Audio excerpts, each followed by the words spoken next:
This is Hammett. And Jessica. And you're listening to the Friendly Atheist Podcast. If you like what you're listening to, please go to patreon.com/Friendly Atheist Podcast.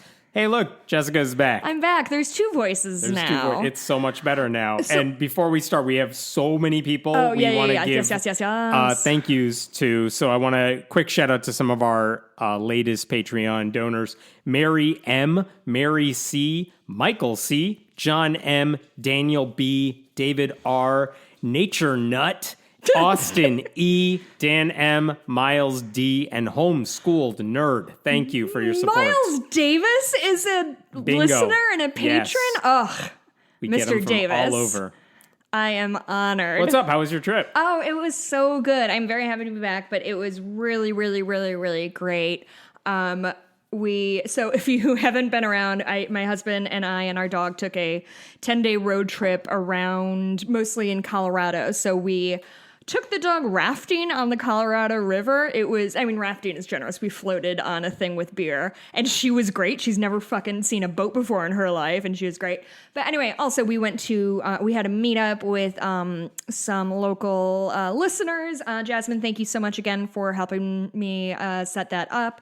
It was great. I went horseback riding. I rode this fucking unit. It was a big Percheron. You don't know what that is? No. Imagine the biggest horse you can think of, and it's black. And Looks like a horse. Yeah, but a husky boy horse. Okay. Think of, Clydesdales? No. Yeah, you do the Budweiser horses. Okay. Anyway, they're like, hey, here's this horse. He doesn't know how to neck rein, so have fun with that. Anyway, horseback riders will think that's funny. But no, it was super, super great.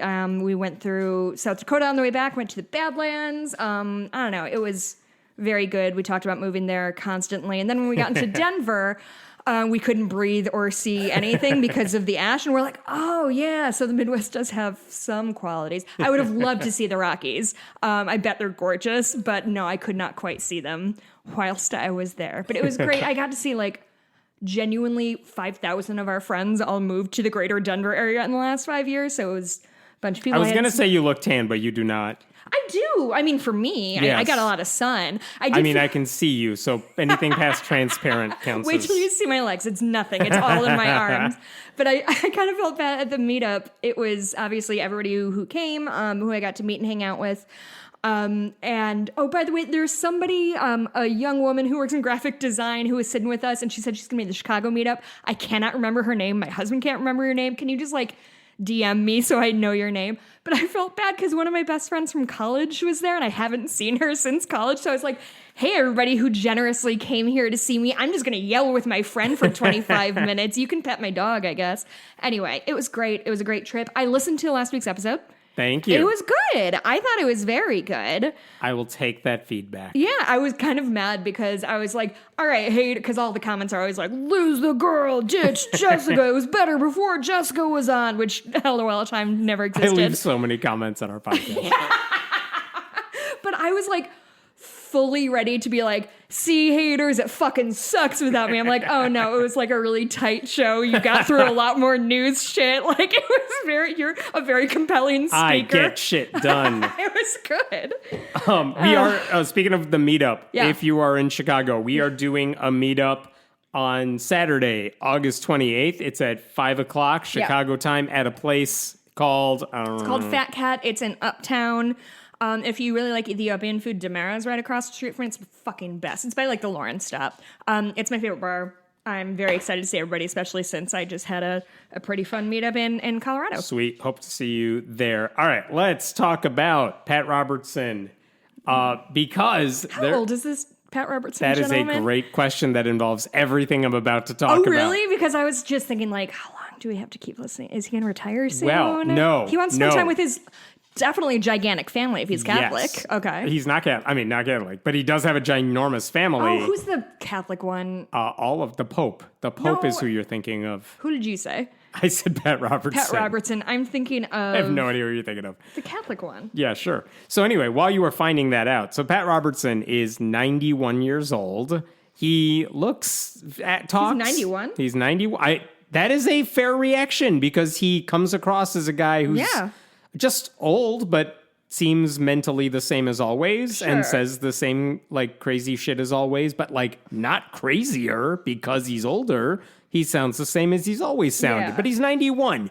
And someone wrote into the 700 Club to basically ask, like, how do you do it? You look so energetic. You even seem more energetic now in the summer than you did last year. What's your secret, I want Pat? to be really clear. We did not plan this. I did not make that comment about how much longer do I have to hear from this man about how old he was. I did not know what story we were doing. If I say his name, I think that's a natural first question. Oh, are we not done with this one yet? They asked him, how do you do it? And I thought his answer would be like something involving prayer and maybe some weird prescription drug that I've never, that he's selling on his sites. I don't know. That's good. I would think like prayer and like quote unquote clean living and just being really judgmental about everybody, about everything. And his answer did involve like, I feel the Spirit of God. It's the Lord's Spirit. Fine. And then he added this, speaking of God, I think he's going to give me another 29 years. 29 years, you said? Yes. To live in 120. That's what I'm planning on. Moses hit 120. Just about to ask. I thought I could be that way. Pat Robertson says he's going to live to 120. Well, Moses did it. And Moses had to build a whole boat that had to cut off some of its lifespan. He could have been 104. That was Noah. Moses. God damn it! Go on vacation for one day. 1 week. No, but I did hear people commenting saying like, didn't all these people in the Bible live to like 900 though? Can and it's start like, again? I'm doing bad. No. They did. Like, there were people in the Bible who lived hundreds and hundreds of years old. But led the Jews to freedom. After, like, Noah, like, the limit became kind of 120 played by the gunman. And much lower. So, Pat Robertson's going to live to 120, which proves, as they say, only the good die young.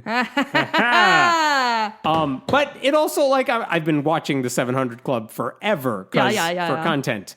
And he doesn't seem to get old to the point where I'm like, if Pat Robertson said today, you know what, I'm tired, I'm going to retire, I would genuinely be shocked. Because every day he's like, he's just doing his thing as always. He doesn't seem to get worse. I could do this for the rest of my life. Sit for 1 hour a week, make up. Wait, 1 hour? How many shows? Does he do one show a week? Or is he one of those 5 shows a week guys? 4 shows a week, 5th day. On Friday, his son takes over. Okay. And then sometimes he goes on vacation, but he's always back. He's always doing his thing. I could do this job well into my 90s. And I would argue that, like, there's I have no way podcasts are going to be around. No, I would argue what I do is very similar to what he does because this I just sit will here last and 4 more weeks and then it's done for everybody. Except Joe Rogan, who will find a way to, like, monetize our personal pain. Yes, that's how it works. So, Pat Robertson, 120. We will all be around. Some of us won't be. Pat Robertson the sun will burn up. Pat Robertson will still be around forever. He's never, ever going away. Oh, boy. I know that's not even the biggest, like, news, but he outlived cable. It's pretty impressive, if I'm being honest. My favorite story involving... Heston, that's the gunman's name. He played Moses. Oh, yeah. My favorite story involving the Pat Robertson thing is whatever... I'm going to get the details wrong because I'm totally doing this from memory. Welcome to my world, my friend. But whatever channel he owned, whatever Christian channel he owned was like bought out by Disney because they wanted to get another station to put their youth family programming. Mm-hmm. And basically the easiest way to do that is you take over an existing channel. Right? So they took over his. And whatever the contract was, it said, you can have the channel, but for 1 hour a day, you have to like play the 700 Club or whatever. And did they do it? Yeah, they did it forever ago. So I like maybe Disney Family or whatever teen Disney thing. It's like, it's freeform now, I think. And it's like that channel, which has random shows for kids and the 700 Club. What is 700 Club? Okay, don't quote me on that. The details are probably wrong, but the gist of it is right. That's weird. Yeah. But it's like, I'm kind of like, damn, that's a good way to deal with that, isn't it? The thing about being rich is you can get so much more creative with the things you expect of other people. Like for me, I'm not rich. And so all I expect from people is like, they show up reasonably on time and aren't awful to me. But if I was like a rich person, I could be like, You have to pluck 3 perfect tulips before you see me every time you want to see me. That's who I am now. That's how it works. Take it or leave it. I have all the money. I'll buy you dinner. So if you want to give to our Patreon. Yeah. Yeah, I am like $2 million away from going full evil. Do it. Yeah. Do it. Like, I'll build myself a fucking tower. I don't care. Let's talk about this school in Tennessee. There is a place called Valor Collegiate Academy. It's a charter school, not a private Christian school, but a charter school operated by the public school system or overseen by them in Nashville, Tennessee. And the first day of school was this past week. And they purposely, they invited everyone in, but they have a mask mandate, as many public schools do, certainly in Tennessee. And one couple said, and the reason they have the mask mandate is they said the Metro Nashville Board of Education, they're following CDC guidelines and they're under those rules. Simple, like you don't even have to take the blame. Just say, sorry, the school board made us do it. Fine. Yeah. There's one couple, Neil and Melissa Amrine, I think, and they were mad about this because their son is entering the school and he was not wearing a mask. And the school said, sorry, kid, you can't come in today, go home, which is the right thing for the school to do. They sent him home. They didn't give him a medical mask? I don't know what their rule is, but whatever the reason, he said, I'm not wearing the mask. Sure. But he wasn't going to wear it. And the family said, well, you have to let him in because we are calling for a religious exemption. And here's exactly what they said. Yeah. Neil, the dad, says in years past, the school made exceptions for students who wore certain attire in line with their religious beliefs. And I'll stop right there. He's saying a Jewish kid wearing a yarmulke. What the fuck are they talking about? Jesus fucking The daddy is saying, well, you let the kid with the yarmulke get away with wearing his religious stuff, and we are making a religious request to not wear a mask. It's the same type of thing. We're in the middle of a pandemic. I love that. And then the dad goes on. He says this should be no different. He said he and his wife feel their children should not have to wear something they believe would restrict them in any way. And he said, our God is not Fauci, it is Jesus. And we should have the rights to be defended and supported in the same way. I think humanity was a mistake. Okay. They think if you wear a mask, you can't be seen in the image of God because we can't see your damn face. Don't women in religion often cover their faces for various reasons? Yes. And or what happens when it's cold out and you put a scarf over your face? Is Jesus like, oh God, I lost heaven again? That's exactly what Jesus says. It's like Clark Kent, he takes off the glasses and they're like, where'd Clark Kent go? Yeah. I love that for them, religious freedom is, I get to do whatever the fuck I want. And so next up, Jessica's religion is going to be no tops, and I'm just going to walk out with my tits out, and I'm just going to flick everybody off and be like, this is my religion. You cannot legally tell me to do anything I don't want to do because it's my religion. That is their argument here, which is there's no outer world in which the pandemic exists. No. So they're just like, well, we said it's our religion. Mind you, you can't point to the Bible to justify this. Plenty of Christians will say, no, shut up. This isn't a religious thing. If you're not worried, like, don't pin this on Jesus. Don't make him look bad because you don't want to wear a mask. Right. And also, like, listen, kids better than adults can wear a mask. If that's the thing you got to do in order to not go on a computer from home and do virtual schooling, they will wear a damn mask. My kids are 3. They're in daycare. They can wear a mask. It's just a thing they do. Yeah. And at some point, they're going to grow up and realize, oh, that was a weird thing we did. Right. But too bad. You got to do it. They're used to it. I was the kid with the weird parents. Oh, that's such a sad moment when you're an adult and you're like, oh, no, we were the weird family on our street. Yeah. So, I mean, good on the school for sticking to their guns. Sure. But these parents are like going to the news thinking they're the victims. And again, when you take people like that and you quote them verbatim, they don't realize they're the ones making themselves look like idiots. It's always the thing when it's like, why would you talk to The Daily Show doing a segment? It's like because they genuinely think they're right and smart and everything. And that's what these parents are like. And it's glorious. Just really quick insert. My dog is eating her food and picking out her heartworm medication like a fucking asshole. Do you see that little pile of pills next to her bowl? Yes. I hate this dog. How does she even know? It's all brown crap. Okay, go ahead. You're not going to like the story. Oh, thanks. I think we talked about this guy a couple of weeks ago. His name is Brian Pounds. Do you remember us talking about him? No, it sounds like I had a lot of jokes about his name, Yeah, though. you did. I think you did. Were they about British currency or sex? Sex. Okay. So Brian Pounds is, he was the lead pastor of the First Assembly of God in Vernon, Texas. And a couple of weeks ago, he was arrested, and the charges, and I'm quoting here, sexual assault of a child and delivery of a controlled substance to a minor. Zoinks. Basically, they caught him in a hotel room with the child, and there was meth. Meth, you say? Yep. How old is this child? Please Underage. tell me 17 Underage. and 364 years old It was, and not a small child. I would have remembered that one. It was not that one. No, here's the story. He had, there was a 15-year-old girl at his church. He had gotten her a job somewhere, and he counseled her family. Basically, he knew this family well, to the point where it's like, I can get you a summer job or something.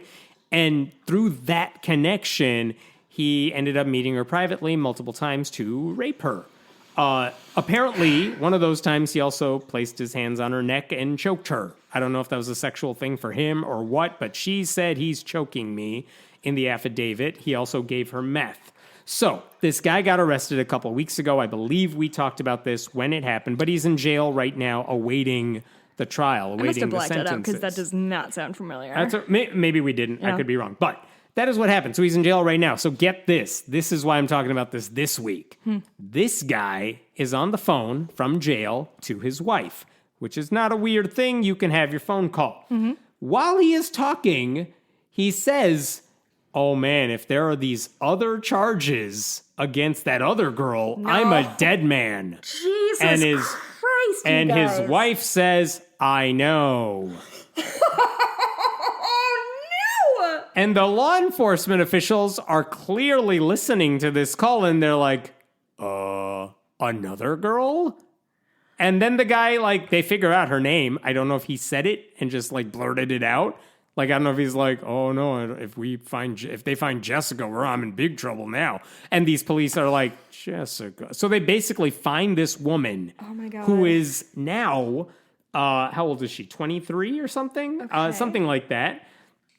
Yeah, she's 23 now. They found her, and they basically went to her and said, listen, you must be familiar with this guy. Okay. And, of course, all these bad memories come back to her because she has not gone public with this story before. But they're basically like, we need you to talk to us. And she does. And according to this woman, she said when she was 15, this guy assaulted her. I'm going to read from a news article. Sorry, trigger warning here. Forward about 30 seconds if you need to. She described being groped by him during Murder in the Dark, a game where children hid in the church with the lights turned off. In the first sexual assault, the woman told Pounds, said Pounds called her to the church for a youth group activity, but she was the only kid there. Pounds told her to wait in the office until others arrived, then locked the door and forced her to engage in sex acts. These incidents continued for 2 years. And wait, ... One time, according to the affidavit, Pounds held a revolver to his head in his office and threatened to kill her and him if she told anyone. That is what this poor woman, who's now 23, told cops, because this guy blurted out that, oh no, they're going to find out about her too.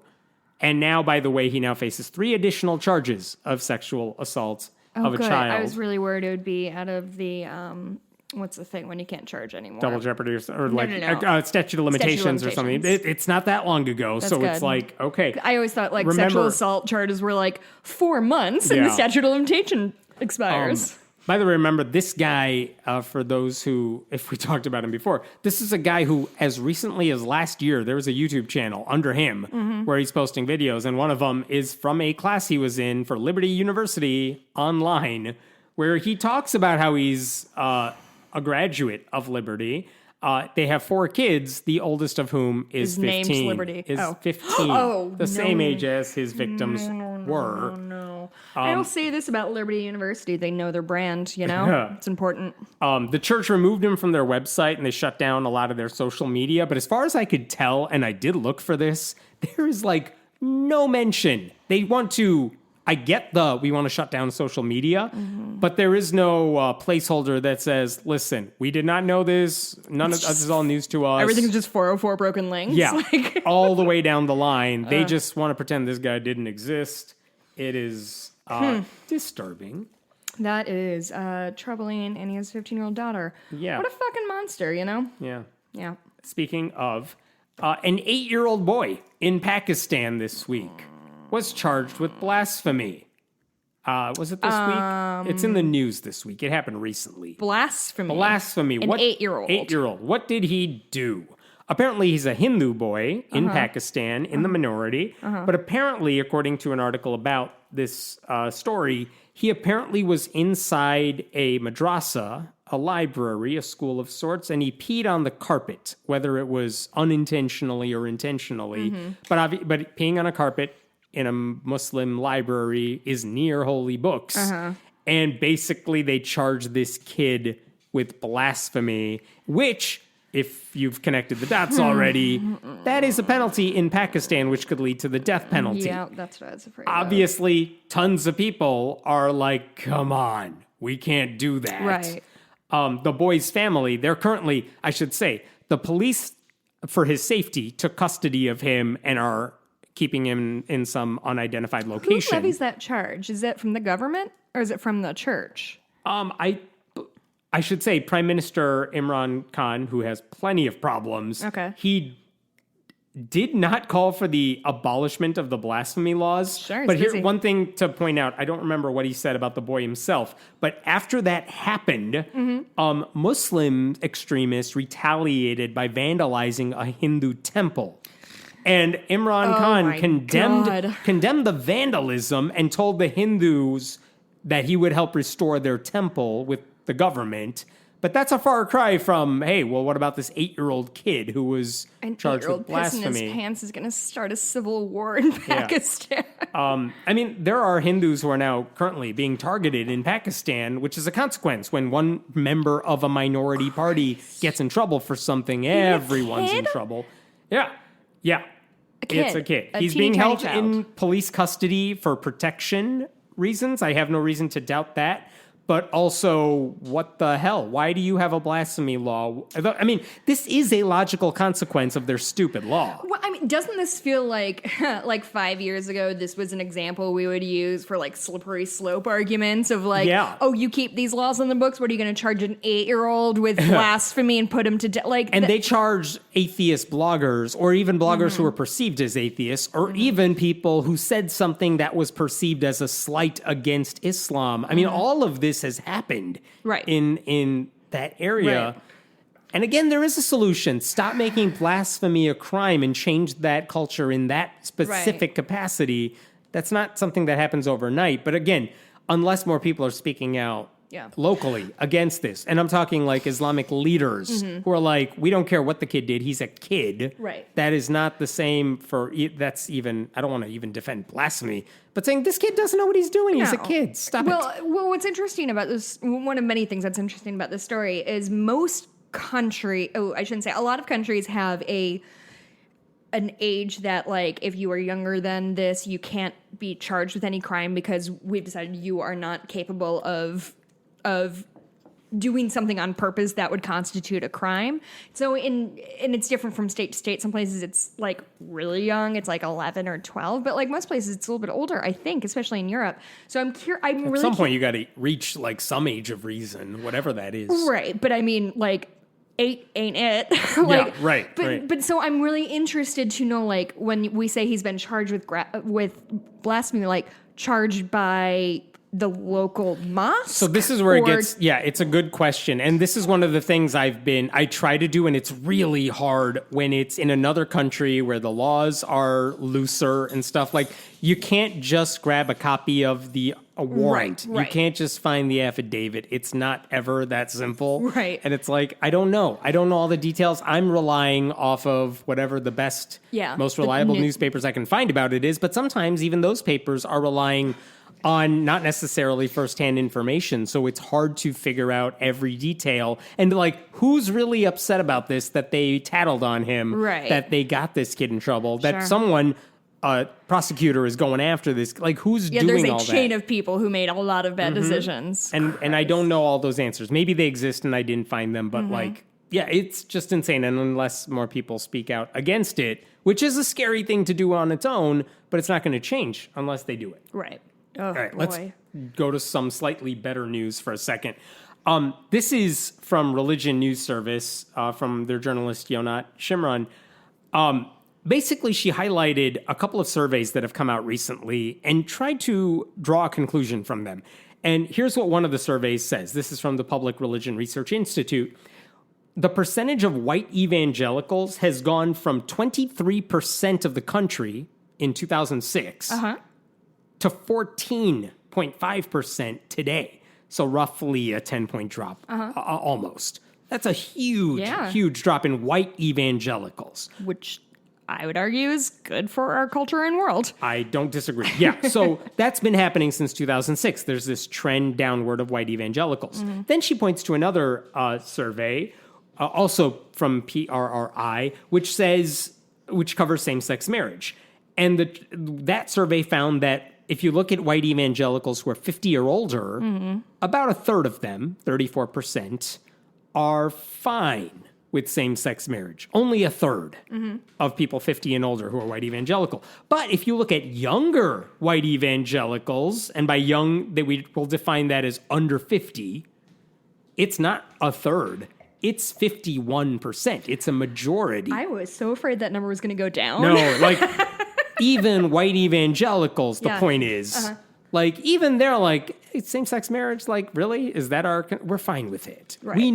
They know gay Christians. Of course. And they like marriage as an institution. Right. And they're like, why are we having a problem with gay marriage? We don't believe the fundamentalist conservative Christian thinking that homosexuality is a sin or acting on that is a problem. They're not the Catholic Church. Right. This is depending on the church you go to, it could go either way. Right.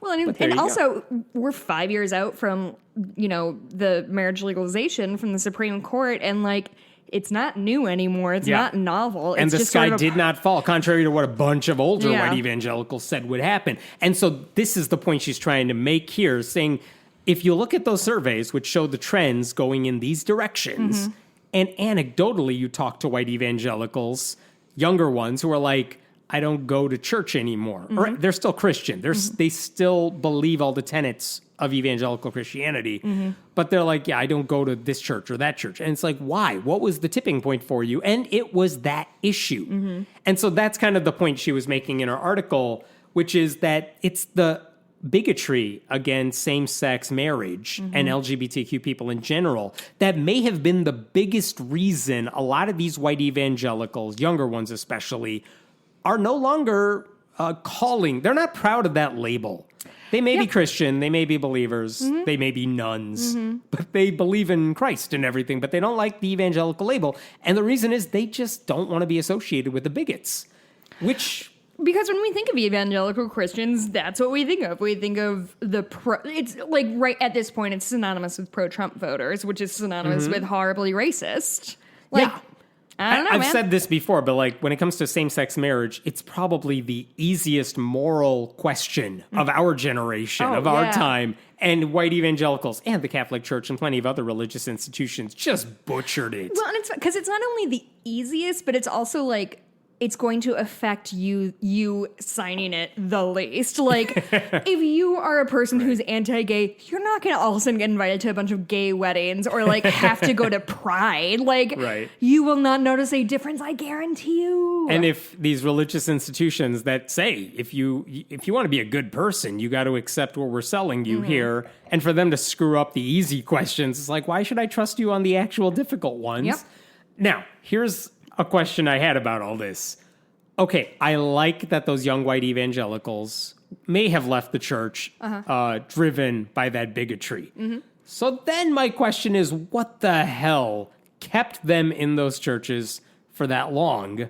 Because if that's the reason you were pushed out, and it was a relatively recent thing, or maybe one of many things, but kind of at the top of the list, where were you when the white evangelical churches were saying and doing all these other things? Because if you're asking, like, what are they bad on? There's no shortage of reasons. They were bad about so many things for so long. I mean, pick your poison here. They were wrong about abortion rights. They've been wrong about sex education. They are science deniers by and large. Like, like we said, it's not that they're overtly racist, but racism is baked into a lot of what they do. It's like none of that stuff bothered you enough to leave, but I'm glad you figured it out when it comes to I'm not mad at them. Like, No, I'm glad you left. know. But it's also, I kind of want that answer from all these people. It's like, okay, you left. How come the rest of that stuff didn't bother you that much? I mean, God, you have to think in the last few years, like since, I don't know, 2015 or so, when sort of the 2016 election was wrapping up. And even before that, like, it's over the last 5 years, the right and religion has gotten, I don't know, I was going to say it's gotten much more radical, but maybe we've just seen more of the radicalization. It's all of a sudden on Facebook everywhere. Yeah. It's hard to escape. We're learning more about what's going on behind the scenes of churches and not liking that. Maybe they're just making the best decisions they have with the information they have, right?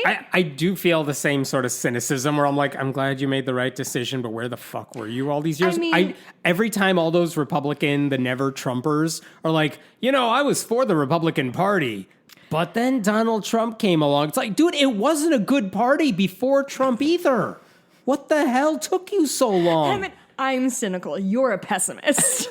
You believe in nothing and no one. Like, who are these idiots who are like, I mean, George W. Bush was fantastic, and I was all for Mitt Romney, but, Trump, he stained our party. Yeah, like, you know who says that? John fucking Blumke. I interviewed him. Listen to it. Jesus, we've done the research, Emmett. We knew what happened. I know, it's like, I'm glad you left. I'm glad you have figured out your party is, I watch way too much MSNBC, obviously. Like, when you see, like, Michael Steele there saying, like, Trump is crazy, and it's like, I like what you're saying. I like that you're calling out the GOP's bullshit. But also, you ran this thing when George W. Bush was around. Or not when Bush was around. When Obama was in office, you ran the party. Yeah. Like, come on, you weren't better. Yeah, Michael Steele's a real conundrum of a guy, huh? But it's all of them. It is all of them. And look, I'm saying this as an atheist. There's plenty of problems. More affable than the rest of them. We've spoken to some conservatives on the podcast when we used to do more interviews, and it's like, they're fun to talk to. I can totally enjoy talking to some of those never Trumpers too. That guy from The Blaze was so fun. Right? And he has such bad opinions about everything. God, he's an idiot, but he's so fun and genial. Yeah, but it's like, how is this the tipping point for you when we've been railing on all this stuff for so long? But Hammett, lower taxes. Yeah, it's like, you were fine with it until that happened. And listen, the cynical side is they went too far. They started getting unpopular, and now everybody's backpedaling to figure out, okay, how racist can we be until you guys get mad at us this time? Yes. Okay. Let me bring up, this is another story that takes place in another country. So all the don't quote me on this, because I only see this from, like, secondhand sites. Okay, so it's hard to verify this stuff. But here's the story as I've seen it reported through some networks. The story is that according to Russian news outlets... Oh, Jesus. Okay. A woman there, an Orthodox Christian, I'm not going to try to say her name, it's very long. She is suing McDonald's because they're so damn tasty that she was trying to fast during Lent. And then she's like, I gotta have some fries. And so she did. And now she's suing. Oh, I'm sorry. She saw an ad featuring cheeseburgers and chicken nuggets. Listen, and she got hungry. I've been there, my friend. And she ate them. Sometimes you're a little stoned, you got the munchies. I could fuck up some McD's. Apparently her statement said, when I saw an advertising banner, I could not help myself. I visited McDonald's and bought a cheeseburger. And now she's accusing McDonald's of breaking consumer protection law. And insulting her religious feelings. What law did they week. And she is suing McDonald's for $14 American, or that equivalent in Russian, as compensation for the moral damage they have Sounds like caused. she just wants to return that cheeseburger. Which, by the way, I like I said, I didn't see the charging documents. I didn't see the lawsuit Are you sure she you filed. didn't fall for satire? I tried to look because Is this on the hardtimes.net? Yeah, I thought it was at first, and no, I feel like the Guardian reported it. Okay. It's coming from sources that I generally feel are reliable. But also, part of me thinks McDonald's put her up to this. That's such a good advertising campaign. If they did, we're so good, you will risk eternal hellfire for us. No, that's a terrible. It would be such a good I'm marketing a marketing campaign. professional. That's a terrible campaign. I would like it though. All right, this story is from Florida. Impact Church is a predominantly black church, Christian church in Florida. Florida is really bad at many, many things. Sure. But there is the pastor of the church, a senior pastor, George Davis, who is basically trying to sound the alarm to other Christians, get vaccinated, wear your masks.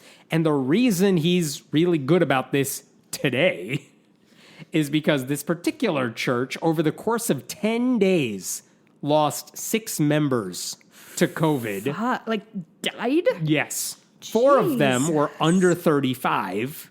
None of them were vaccinated. Well. Another 20 members of his church are in the hospital. Another 10 are at home dealing with symptoms of COVID. And at least another 5 have tested positive, even if they're asymptomatic. How big is this church? That It's sounds a like big all church. of them. I mean, yeah, it's a big church. And so this guy is going public with that information in the hopes that he's saying, this happened to us, please get vaccinated. I should say, at his church, they had a vaccination clinic outside their church recently, which is all very good. I should say, my first question is, the hell were you doing? Why were you even in church?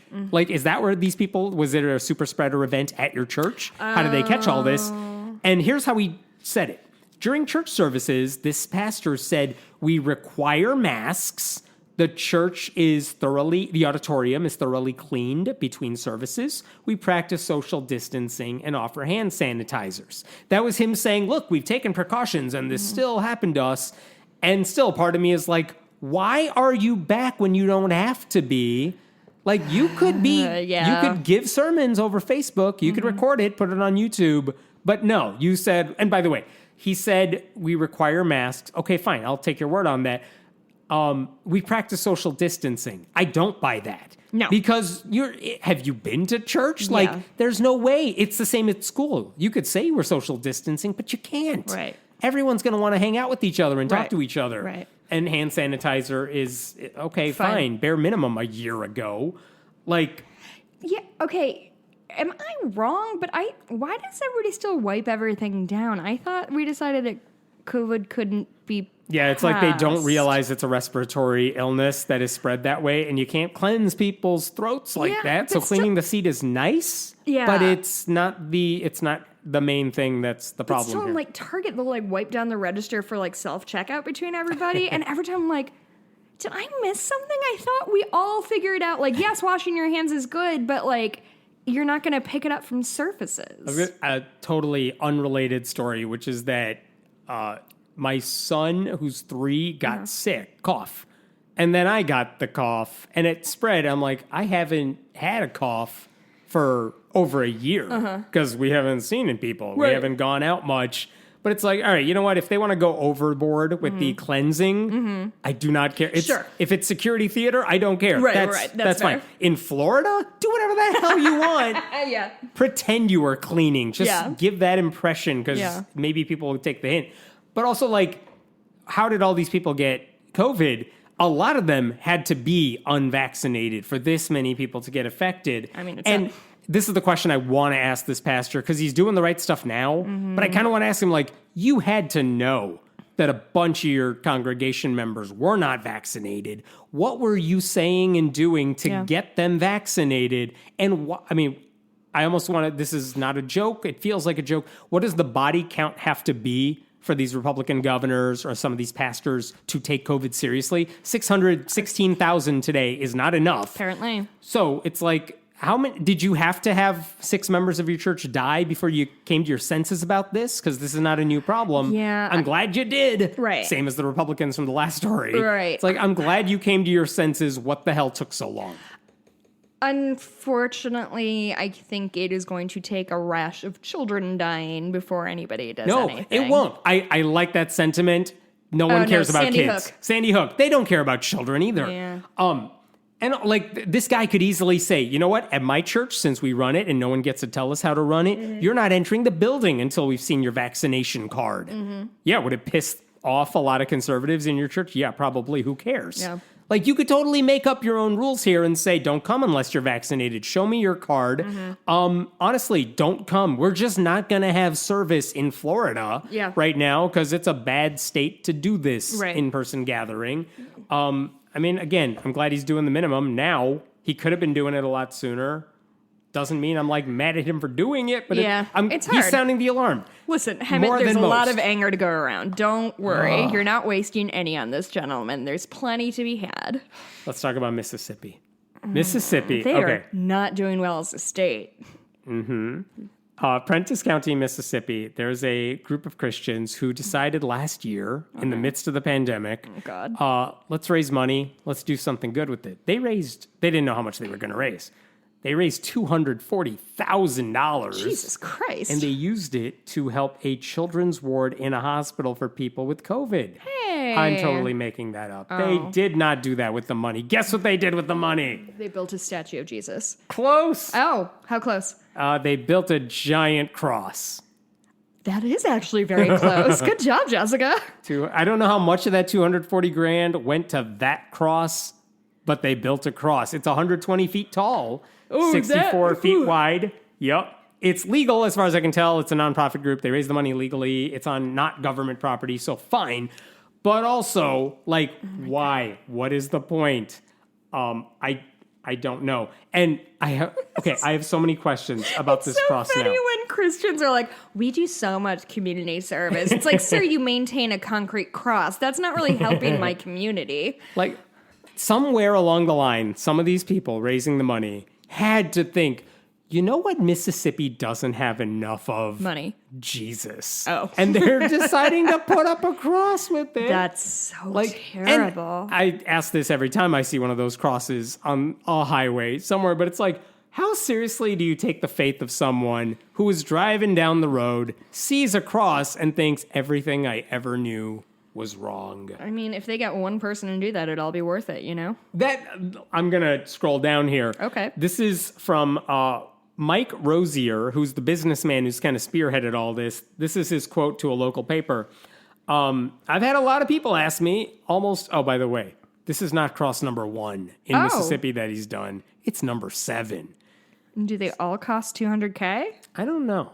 Not that much, I imagine, because it's hard to raise that type of money. But he said, I've had people ask me on almost every cross, that's a lot of money to spend on a cross just for people to drive by and look at. I tell them, yes, it is. We need to spend that money on other things to further the kingdom of God also. But if one person drives down Highway 45 and looks at this cross and thinks about what Jesus did for him, and he has a conversion moment, it's worth every penny. Fuck yes, did I call that? Do I know these people or do I know these people, Hammond? One conversion, $240,000. That is the exchange rate. Pew, pew, pew. Yep. By the way, the sheriff of Prentiss County posted video of the cross going up because that's what sheriffs do. By the way, the sheriff is on the board of the cross committee. Oh, you Why don't not? fucking say. And I'm just saying, okay, $240,000 for one conversion. If you want it, okay. Obviously, we think they could spend that money more effectively by donating it to somewhere useful. Fine. Even by their terms, imagine taking $240,000 and saying, we're going to find 1,000, not 1,000, let's find 240 desperate people and we'll give them $1,000 each if they go to church for a year. Is it coercive and evil? Yes. But will it's evil. Some of them by the end of that experience convert and get baptized? I'm guessing more than the number of people who will change their religion by driving past a cross. Well, I mean, think of it this way. You had to pay me many years to be a writer for you just to try to build a friendship with me so we could eventually do that. So all of the money that you paid me as a writer was essentially just you paying me to go to the quote-unquote Church of Hemet for 3 years. And now look at us. Best friends. Possibly. Why are you laughing? I'm your only friend. I was going to say. Or you take the $240,000, you really do donate it to a children's hospital and just say this ward brought to you by Jesus on the walls. 100%. Like, people would at least be like, well, I don't love it, but I'll take it. That's a good thing they did with the money. Like, you could find better uses for this money on their terms with their goals in mind. I do not get how that guy's a businessman. Yeah, what is his business? Do the crosses make money somehow? No, it's a nonprofit group, and as far as I can tell, they're not charging for admission. It's not an elevator goes up the middle of it. What does he do for a living? I got nothing. Like, does he draw salary? I did look it up. It like the articles just said businessman, and it's like, that's so vague. I wonder why you won't tell me. Oh, is it like how I call myself a writer, but it's not like I publish anything, but I write things during the day usually. That's why I just don't give a description. What do you do? I play on the internet all day. There's stuff involved, but ultimately that's what it boils down. I'm your mom's worst nightmare. I got one more. I saved the best story for last. Best as in I'm going to be mad, or best as in it's going to make me laugh? I lied. There are more stories. But best as in you're going to not believe this is happening. Okay, here we go. This involves our favorite angry Christian mom at 1 Million Moms, which is constitute. Karen. It has a membership of 1. Mm-hmm. Monica Cole. She's mad at the Muppets this week. Oh, is she? Why is she mad at the Muppets? Because the Muppets coming out with something new, or is it? Yeah, I wonder that myself. I'm like, she just got HBO Max, and so she's watching old reruns. That is kind of what it boils down to, I think. I don't know what channel Disney Junior, so Disney Plus, is airing Muppet Babies, like newer versions of the cartoons. I loved Muppet Babies as a kid. So there are new series with better animation for the Muppet Babies these days. And in a recent episode, I'm going to describe it for you. Here's what happened. Gonzo, the blue dude with the big nose, he was sad that he had to go as a knight to the ball. They were having a ball. They were all going to have a party. Oh, that's fun. And he's like, I don't want to be a knight. The princess dress looks very nice. And the other the Muppet Babies told him, you can't wear a fancy dress, according to the handbook.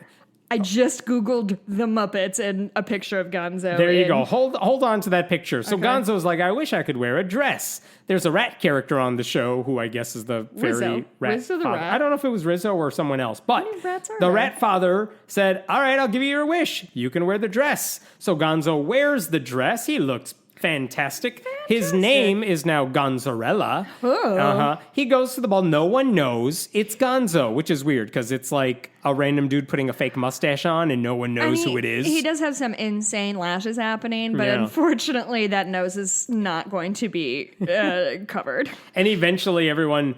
Gonzo realizes, trying something different can be fun. Mm-hmm. And then at some point he's like, guys, it's not Gonzarella, it's me, Gonzo. I imagine he's saying that like Mario.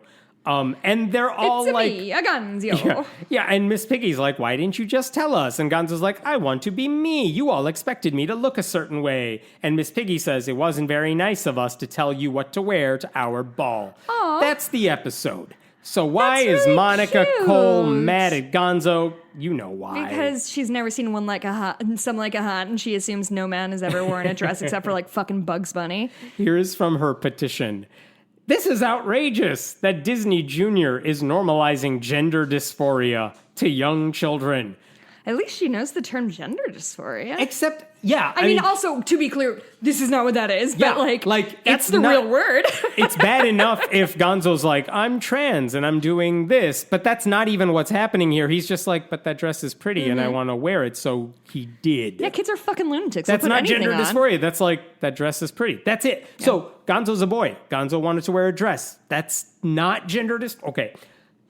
But she's mad about it. And by the way, this is, if you watch like the right-wing news outlet OAN, which you shouldn't, it's been like nonstop for days. This about story. Gonzo?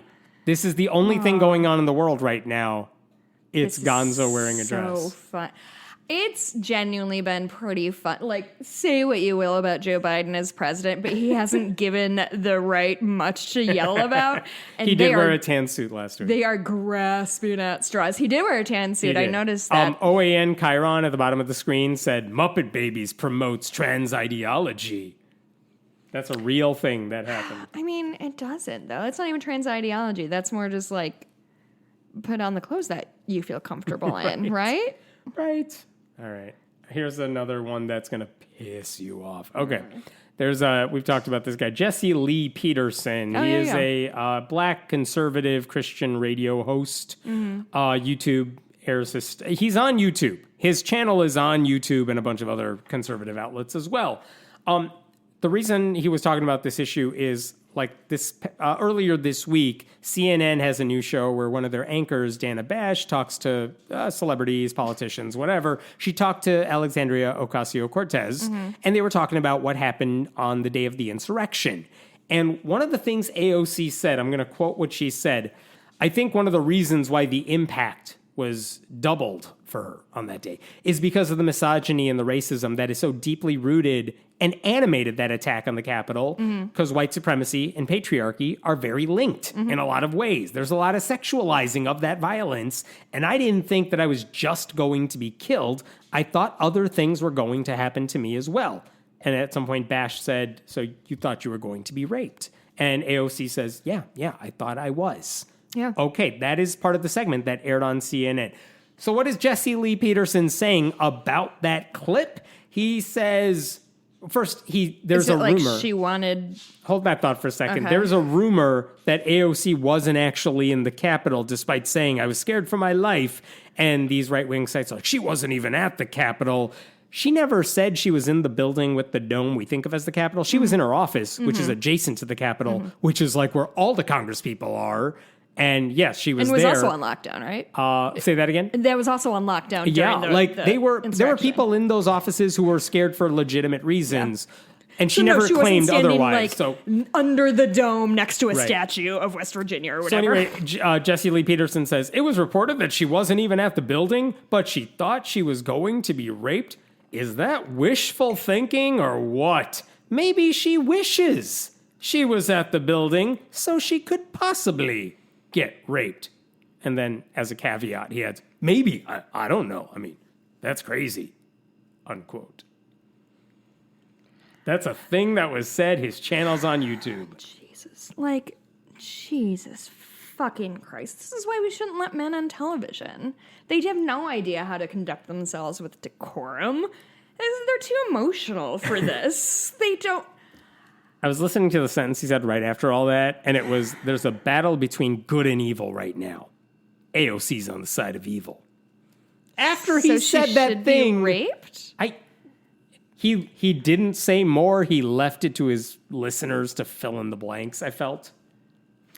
What I think is interesting about these kinds of accusations, and I this last month, I've not been on social media as much as I normally am, but I was reading an article that was one of those things that was very, very, very innocuous in terms of a thing happened and now this thing has happened. And I was skimming through the comments because I'm an asshole. And the person was like, I bet they're just doing it for attention. And it was just a school is shutting down or whatever.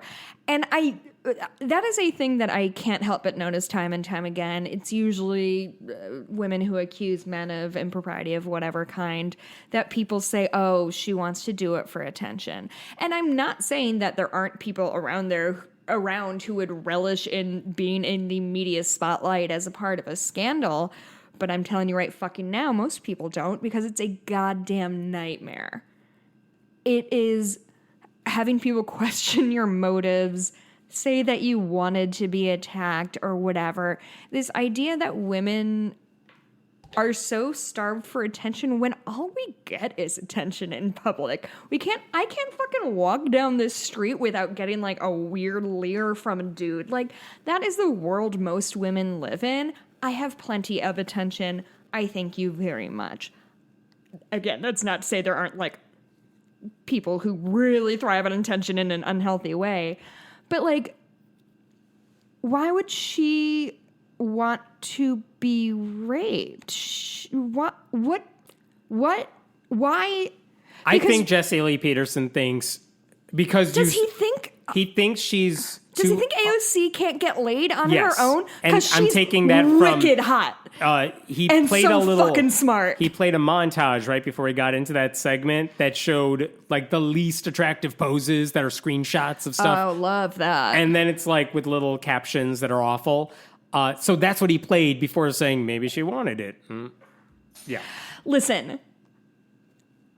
Jesus Christ. Like, there was one time I was at a bar when I was working on like a work travel trip, and I was sitting in a bar reading, and I was just chatting with the guy next to me, and I was telling him all about my husband, and that guy asked me to go back to his room with him.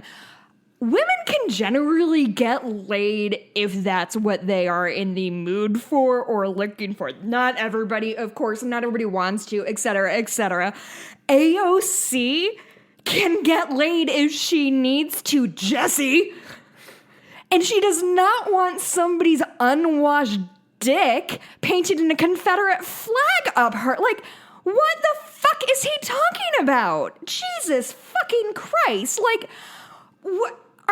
Does he think George Floyd wanted to get murdered for attention? What does he think attention is almost always bad. Anytime I've gotten a lot of attention for this podcast, it's men telling me I'm ugly or stupid, right? Like, I don't want attention. Obviously, I need attention. I do this show, but I don't need attention from like men who want to hurt me.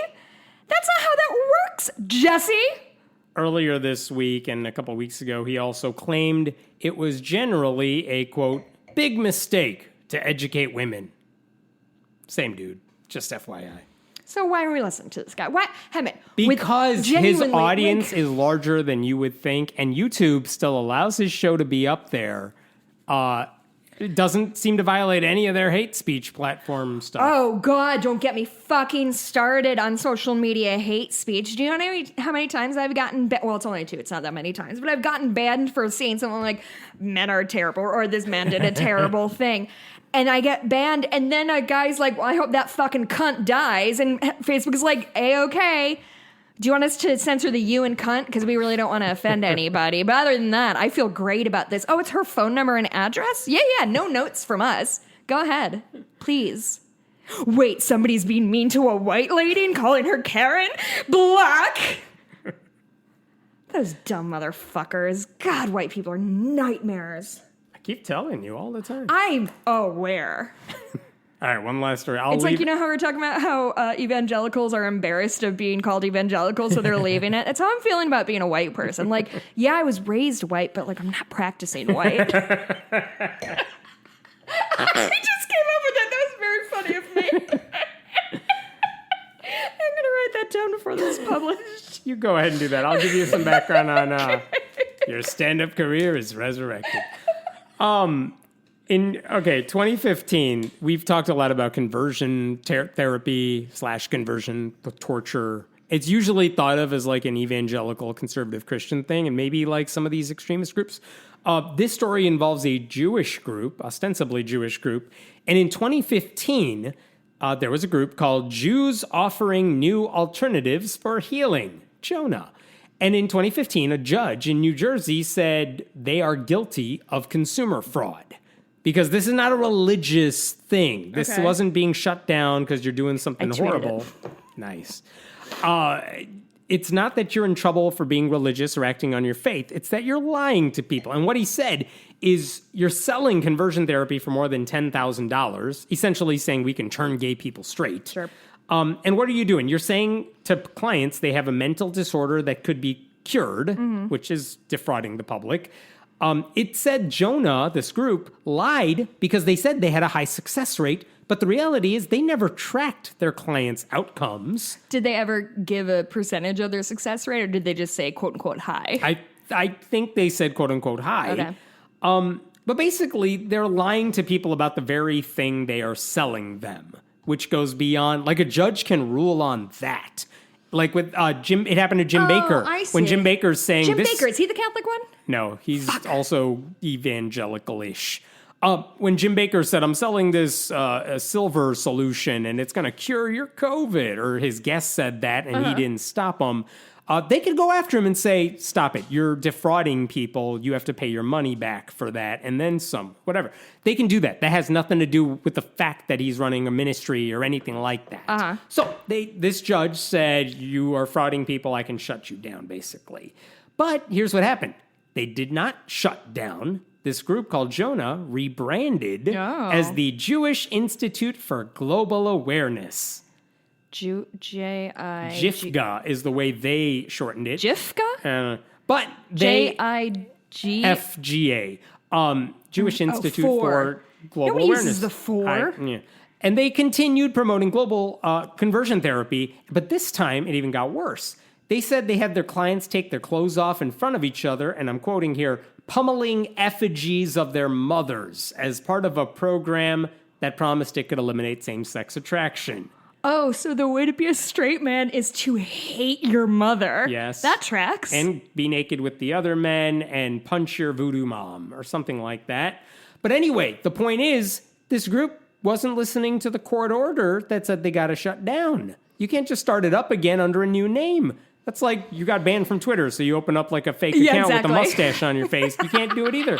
So in 2019, another judge, the same judge who ruled against them earlier, issued another ruling saying you have to shut down again and you got to pay a heavy fine. And in fact, it was a $3.5 million fine that this group has to pay for not listening to him the first time. And here's what happened. The group said, can we make a deal? And the plaintiffs, the people who were suing this Jewish group said, we'll take this deal on one condition. They don't have to pay $3.5 million. They can pay a lower amount as long as they shut down for real. All right? And we didn't know it at the time, but that amount was $400,000. Not $3.5 million, $400,000. They violated the agreement again. So, I'm sorry, let me stop there. Erase what I just said. I'm not editing it out. Jesus. But I didn't say it. But basically, they said, fine, pay $400,000, but you actually got to shut down. And it turns out now, this group appealed the ruling. They wanted to go to a higher authority, saying, how dare you come after us for this? And this week, an appellate court in New Jersey said, no, that earlier decision is going to stand. And we have no reason to overturn that earlier decision. So, screw you. You're going to pay the whole cost now. So basically, the Superior Court is going to uphold that $3.5 million decision because they didn't take the deal. They didn't accept it. Wow. So they're out. Some good news? Yeah, that's good. Less money for them, more money for whoever gets their that victims, money? maybe, I guess. I don't know. The victims were not even fighting for the money. They were like, well, we can take a less amount, pay our legal costs, whatever, just shut down and stop hurting people. And they were like, no. It's like, all right, fine. This isn't about the money, but we'll take it if that's what it takes. Right. These people are, how horrible do you have to be to say, we're just going to do this thing that has no scientific backing to it and just traumatize people? I mean, as much as I hate white people, I do hate capitalism just as much, if not more. And I think we can find the answer to our question there. There we go. What was it, 10 grand a pop for somebody to get beat up or beat up a pillow with their mom on it? I can fucking screen print your mom on a pillow. Give me $10,000. Now on your Etsy shop. Yeah, exactly. Hammett, where can we find you? I am at friendlyatheist.com. Go to patreon.com/friendlyatheistpodcast. There's a Facebook group private Facebook group for people who like listening to the show and discussing anything we're talking about. Yeah, it's fun. It's a fun, good group of people. And in 2 weeks, we're meeting in person. Is it 2 weeks? 2 weeks. It's 2 weeks, I think. You can find me online at Jess Blumke on Twitter. Also, I finally, as of today, got caught up on my Etsy shop. So if you'd want to order something, or if I said, oh yeah, I'll get right back to you, and then I never got back to you, this is probably a good time to to hit me up, because I've actually caught up for the first time in 6 months. Come out, see us on the 28th. what did we say? 5 p.m. Fat Cat. It's at the corner of Lawrence and Broadway. Look it up. Okay. Heaven has to go, I guess.